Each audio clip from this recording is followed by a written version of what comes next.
right, good morning, everybody. So, yeah, today is February 20th. It is a Thursday. I hope everybody's doing okay. It's pretty cold outside. At least where I'm at, it's pretty freezing. I don't know how the lights are in here, but hopefully you can see me pretty good. And thanks for tuning in or checking out the stream, welcome. Today I was showing an example of using a Digitakt and a Digitone to control. I only have 4 channels of Eurorack that we're controlling. Erica synth was the main bass line we were hearing, and then that funky FM bass was mutable, that was braids, and a little bit of that weird lead sound was edges, which is another mutable instrument, 4 oscillator digital synth, and then, hi kitty, I know, come here. Ow, you're so, oh, sorry, oh my God. That was super loud.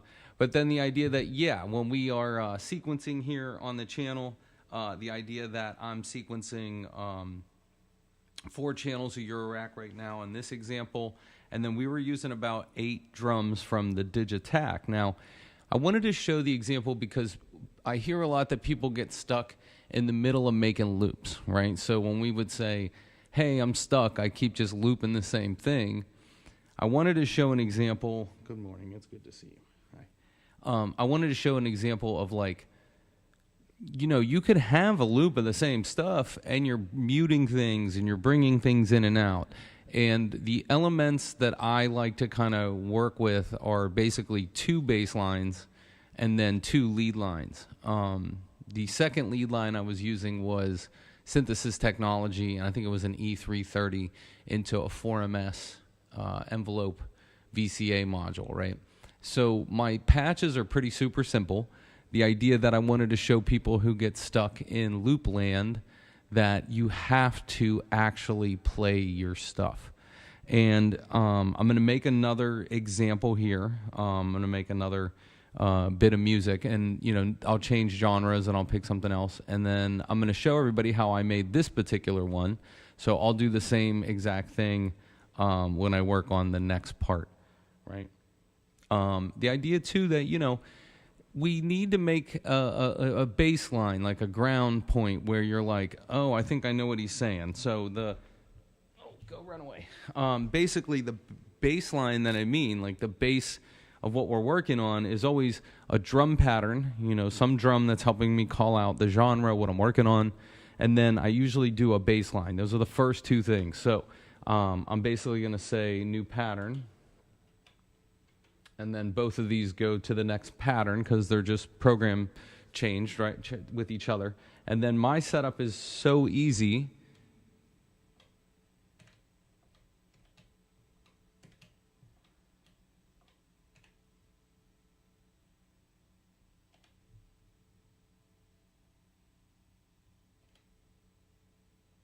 Okay, that was it. So I set 4 channels on the Digitone, like I was telling everybody. That's the bass sound, and that's Erica synth, right? The next one is the mutable. I kind of have the envelope really choked out. That's edges, same thing. And that is the E330. Okay, so everything is extremely staccato in the Italian world. I use staccato as very short, very... Legato would be like a very long sound, but staccato is extremely short. So my techno sounds are extremely staccato, and I do that so each sound can kind of blossom up. We can listen to it for a second, and then I get rid of it again by not muting it, but by taking the envelope generator and shortening the sound. Does that make sense? So a lot of times when you see me walk over to a synth, what I'm doing is I'm playing with the envelope generator. Now, I do this in Ableton Live. I do this with Digitakt and Digitone, especially with drum sounds in the Digitakt, right? Because some of the sounds are so long that I just want them short. I want them this little sound. And I was telling one of my friends that, like, the Digitakt, if you layer too many sounds, it's like using all the Play-Doh color. It just becomes that blob of, like, brown. It's not a very controllable color mixing because it becomes what all the colors become. So I would say my sounds are typically very staccato. I'm going to work on a new track now in front of everybody, and I will at times explain what I'm doing so that you're like, okay, he's explaining what's going on. Now, first thing I do is pick a tempo. So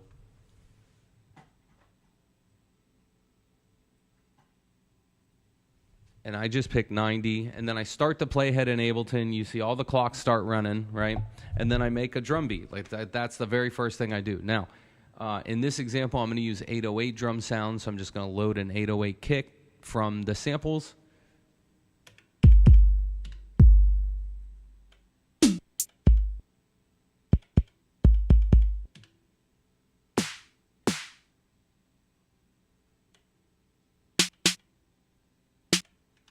Okay, so just the kick and the snare from the 808, and I'm going to make a pattern. So here we go.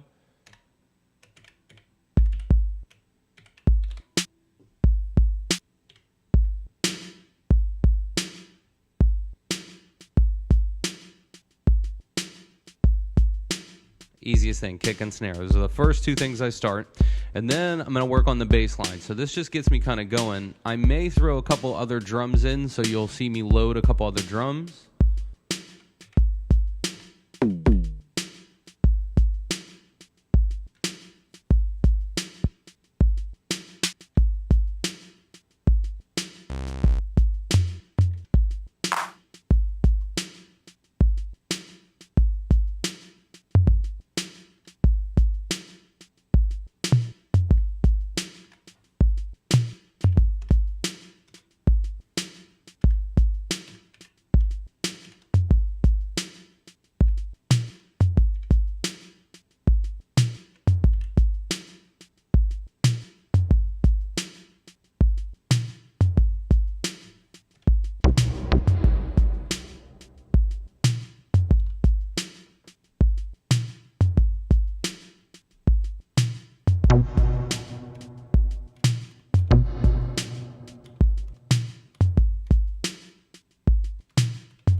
Pretty much.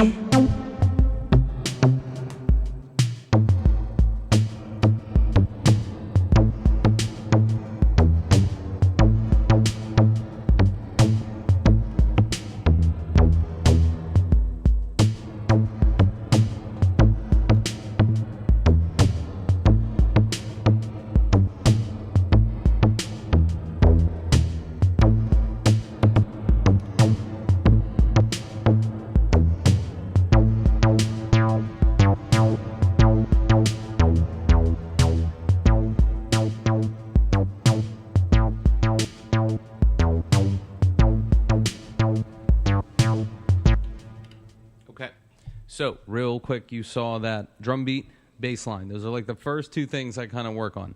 Once I have those worked out, I can work on chords, I can work on different thoughts, different melody ideas. Some people get stuck right here, and they just can't go any further. Now, I played A minor, and the bass line was basically the most simple thing. What's up, Kendrick Lamar? No, I'm kidding. We just been hearing a lot about A minor, so I just played in A minor. You know, it's C major is the key, right? So now I can pretty much play any chords in the key of C major, F major, G major. It's a doorway that you could play, not just 7. I could play 21 different easily sounding chords over top of this, right? Because a dominant 7 with like if you're playing like a C Dom 7 chord with a B flat in it, it sounds really jazzy and fun. If you're playing something with F sharp just accidentally, you know, now you're in G. There are ways that you can kind of bend this. So now you're going to hear me play with some chord theory, right? Now I have 2 synths that I do that on. I do that on a monopoly, and then I usually play the chord something like on this guy here, which is just like the most easy piano sound. So typically I'll pick like a piano, like an electric piano, you know, something easy. And as long as I pick something that actually has some polyphony.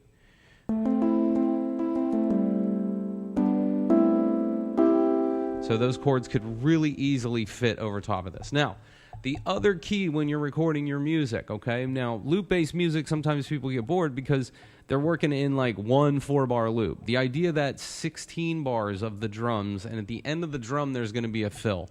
So now I'm going to expand my drums, And then at the end of the 4th bar, I'm literally going to go to the snare drum, 4th bar, put some fills, put some extra busy stuff. So the drum beat now, as follows, is going to sound just like this.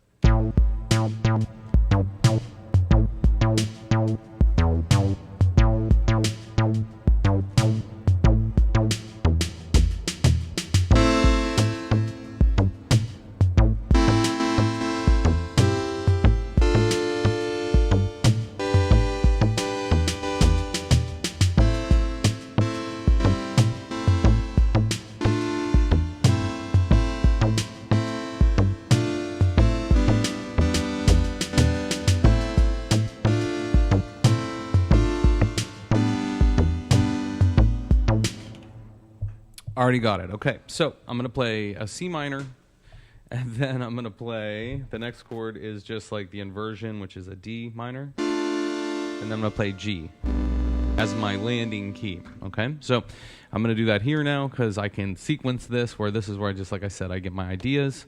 So the idea is that it's, right? So I set that to 4 bars, right? And then I give myself some time. I tell anybody, any of my students, when we're writing music, you don't ever want to feel like you're in some kind of rush. So all joking aside, I know I'm silly and I love being silly and having fun, but the idea that you're not in some kind of weird hurry to like hit record, you know, you can delete anything that you're working on and just like continue to practice. If you're worried about the way that you play chords, I showed an example in another stream that was 2-note chords. That's the title of the video. And in the 2-note chord video, you'll see me playing chords that are just like 2 notes of the main function, and then, you know, distributing that between different instruments. And if you distribute all your sounds, you don't have to cluster your hand. Now, I'm good at playing chords. It doesn't make me feel stressed. You could even slow down the ticker, record it as MIDI, and then speed back up if you're not playing the chords as good. But you're going to see me do a couple takes. I might have to delete and retake. So again, even someone who practices music for a very long time, I still mess up. So I'm going to do the take on the OPXY. I have it MIDI synced into everything else, and we're just going to do a little recording. So here we go. Let's see what happens. Thanks for tuning in too. If you like the channel, please just always, you know, watch channel, subscribe, like, say what's up. Leave me a comment too if you want to see more or if you like the content. And yeah, I'm just trying to show more of my workflow. Hopefully this inspires you in how to write. And how I started today was drums, the bass, and now I'm working on that key line. So after I do that, we're going to work on the solo part, and then hopefully that'll be enough to wrap up the stream for the day. So again, thanks for tuning in if you're watching, and I appreciate everybody out there. Okay.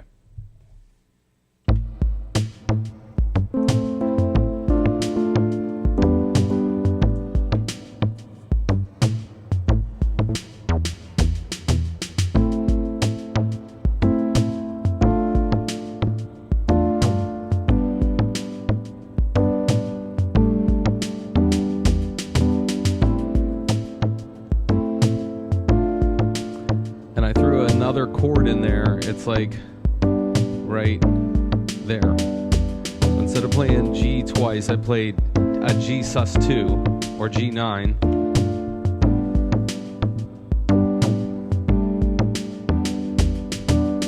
And the G9 kind of just snuck in there as like that's like a hinge chord is what they would call it in open jazz, or you know, that's a hinge chord. So hinge chord is just out of proximity. Instead of just playing G 2 times in a row, I played to kind of bring us back up. It kind of tugs at your heart a little bit. So tricks that you'll learn throughout playing chords a lot is that you want to play hinge chords. You want to embellish things. You want to add a 6 or a 9. And that's just what I did there. So hopefully you heard the emotion in that sound. And then now I'm going to play a little bit of lead. So let's see what kind of happens. Ready?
mean, you can't be afraid to make breakdowns. You can't be afraid to try different stuff. Now, the secret to the lead synth that I did there, all right? So we're in A minor or C major is the key signature that we're in. The bass line was like A minor and G, and then the chords were A minor, it was D minor, and then it was G and a G9, right? So I kind of just like put some flavor in there at the end with a G9 chord. And then my lead was pentatonic A. So I'm playing an A minor scale like pentatonically. I'm omitting, in my world, it's different than what most people play though. I play, it's A, C, D, E, G, A is the scale that I play there. So I omit F and I omit the 2 chords. So I omit 2 and 6. I think where other people omit 3 and 7, I play it a little different. So you know you can play scales any way that you want. Some people might play it the same way I do. I don't know. But like I just like to tell everybody these secrets because I don't want you to come to the channel and go, he's not going to tell me his secrets. I'm like, no, this channel is meant for you to know my deep, dark secrets, like how I solo, how I play music, how I sequence music. And right now the trick is, when you go to solo, you could even just play any note on the piano, you know, like it. And I just make sure this is a polyphonic sound, so if I mess up, like the 2 notes kind of blend together. They don't make this like huge problem or error. So hopefully you got a lot out of today's stream. You saw exactly how I sequence music. Very, very simple. I think we got drums, we got a bass, we've got chords, and we got a lead sound. It is the most easy stuff. You do not want to over clutter your mix because you want to focus on writing. The idea in the channel in today's stream is writing music and staying out of the loop because you're muting things, and then you play your solo, and then you bring in more of the chords, and then it's more of the bass line. It's a subtle dance between the music as you arrange down the road. So the reason you're getting stuck a lot of times in loop world is because you don't do anything dynamically with your music. You have to arrange it. You have to put it on a timeline, and you got to think about 3 minutes of music, and you got to say, well, here's the intro, here's how this stuff builds in. You got to say, here's where the music is. You got to say, here's my solo, or here's my voice in it, and then you got to end the damn thing. If you don't just get in there, make it happen, and wrap it up, you're wasting time. You know, we don't have a ton of time on Earth, and we don't have a ton of time today to make music, so you want to move kind of quickly, kind of swift. And this idea that, you know, using the Digitakt and the Digitone from Elektron, using Eurorack and the voices from Erica and Mutable, and using some of the OPXY, it seems to be the way that I make music the fastest. So what I always encourage is find an instrument or 2 that work well together, that communicate, and, you know, kind of make that happen, you know. So let's see, where are we at right now?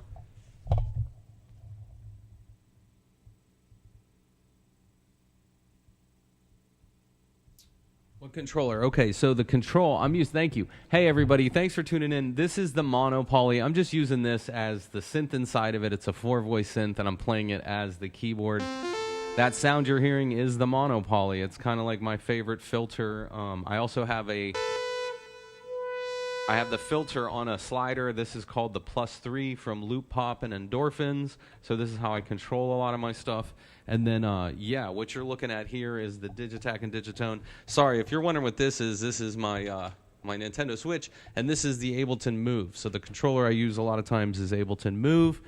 Welcome, and hey, everybody, I'm going to play out the outro. I'm going to say goodbye, but thanks for tuning in today. Thanks for watching the channel, and it's really good seeing everybody today and talking to everyone and sharing on the stream. If you need something, leave me a comment. If you want to email me, you're more than welcome to reach out to email. And as always, thanks for tuning in and watching the work that I do. I'm going to play you guys out and enjoy the afternoon, okay?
All right. Hey, enjoy the day. Thanks for tuning in.